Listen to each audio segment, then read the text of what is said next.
Tonight, mixed messages. A K-file investigation this hour finds Kamala Harris is targeting crucial battleground voters with vastly different messages on Gaza and Israel.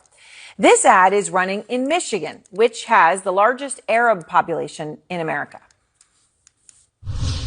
What has happened in Gaza over the past 9 months is devastating. We cannot allow ourselves to become numb to the suffering, and I will not be silent.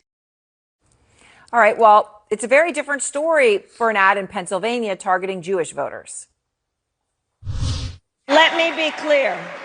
I will always stand up for Israel's right to defend itself, and I will always ensure Israel has the ability to defend itself, because the people of Israel must never again face the horror that a terrorist organization called Hamas caused on October 7.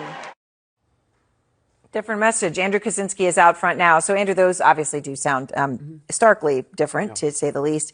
Tell me more about what you found. Yeah, that's right. And look, this really illustrates the sort of fine line that the Harris campaign is trying to walk here in the closing weeks, closing days of this campaign on the issue of Israel. Here you have two entirely different constituencies, and they are getting two entirely different messages. There are often times these constituencies have very opposing views on this. If you are a Jewish person in Pennsylvania, you saw that ad that you're getting.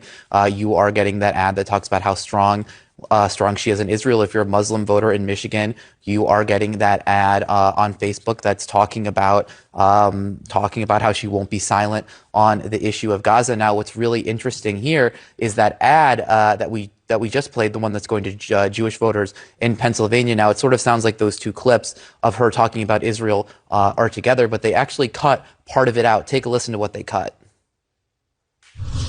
What has happened in Gaza over the past 10 months is devastating. President Biden and I are working to end this war such that Israel is secure, the hostages are released, the suffering in Gaza ends, and the Palestinian people can realize their right to dignity, security, freedom, and self-determination.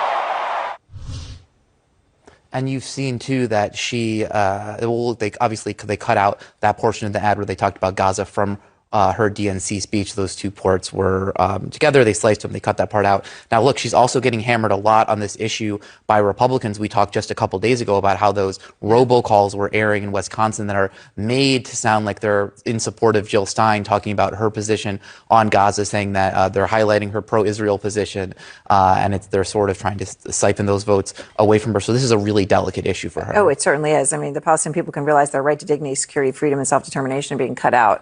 It's important to notice that. All right. Now, you also have